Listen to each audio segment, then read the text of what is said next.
niveles sensitivos. Tenemos que saber los dermatomas y las metálicas. Si no sabemos eso, no vamos a poder hacer el examen real en un paciente que tiene un trauma cervical. Entonces, pero tenemos que tomar esto en cuenta. El shock medular, o el llamado shock medular. ¿Y cuáles son los parámetros para darnos cuenta? Porque el paciente en ese momento no mueve los brazos y no mueve los pies. Y rápidamente uno, por la desesperación del médico, dice: no, es un trauma de primera sección, al especialista, llama al traumatólogo, etcétera, al neurocirujano. Pero por desesperación. ¿Hizo un buen examen? No. ¿Estabilizó al paciente? No. ¿Por qué? Porque el paciente tiene hipotensión y bradicardia. Estas dos cosas, la bradicardia y la hipotensión, provocan el shock medular. Entonces, una vez que lo compensan, el paciente empieza a mover los brazos y a mover los pies. Mucho cuidado con el diagnóstico primario que den ustedes. No se vayan a confundir que solamente tenga un shock medular y no se dicen esto.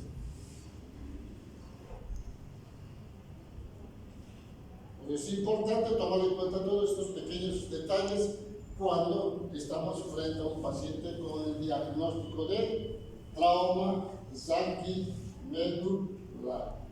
Entonces, esta foto ya lo vimos, un paciente que tiene una lesión de la cabeza, todo eso, el collar cervical, porque tenía esto.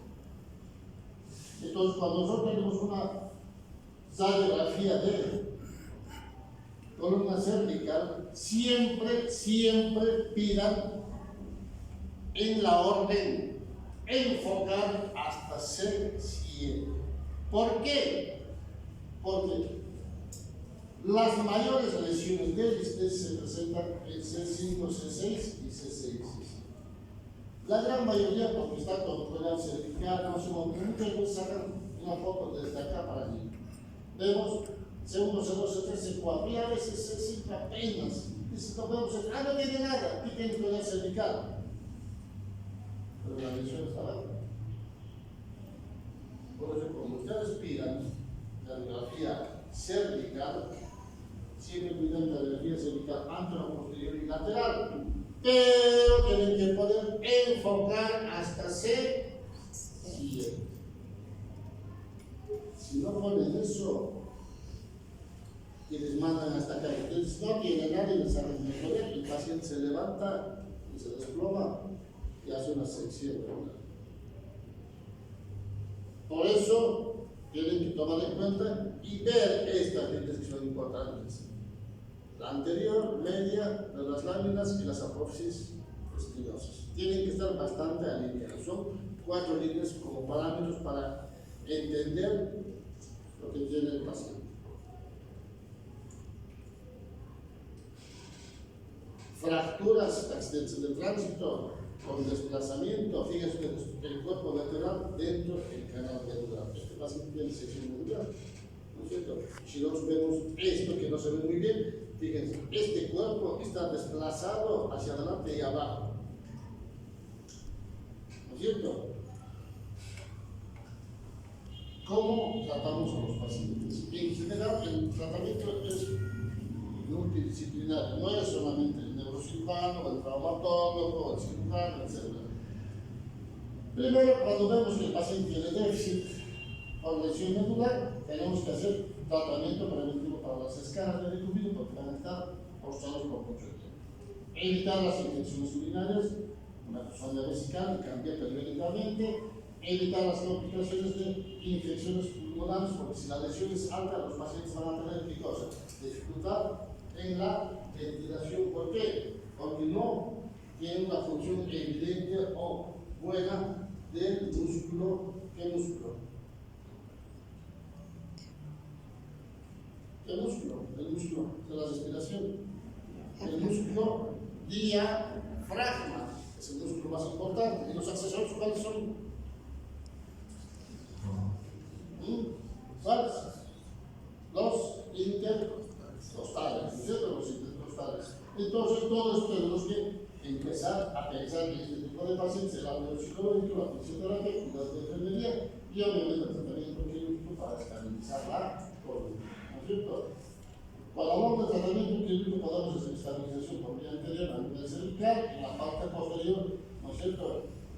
Cuando hablamos de lesiones a nivel dorsal y lumbar, ¿no es cierto? Obviamente es todo eso para qué? Para tener una movilización precoz y tratamiento precoz de fisioterapia en este tipo de pacientes, y evitar mayores complicaciones y obviamente tienen que mejorar. Se habló mucho un tiempo, ¿no es cierto?, de corticoterapia de la medicina que se usaba frente a medicamentos por kilo peso en la primera hora, luego 5.4 en las siguientes 24 horas. Después de muchos estudios, después de muchos años de estudios, demostraron que no servía para nada, porque no ayudaba en nada a esto. Entonces, para ver artículos, ¿no es cierto?, que dicen que no se debe usar por mujeres en traumas de enfermedad. Pero aún así, en general se sigue usando.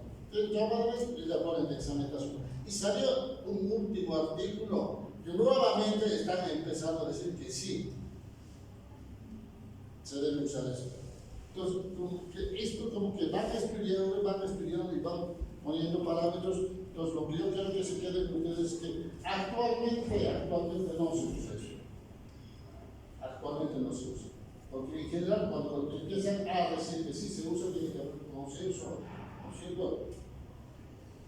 Y sacar como recomendación para su uso.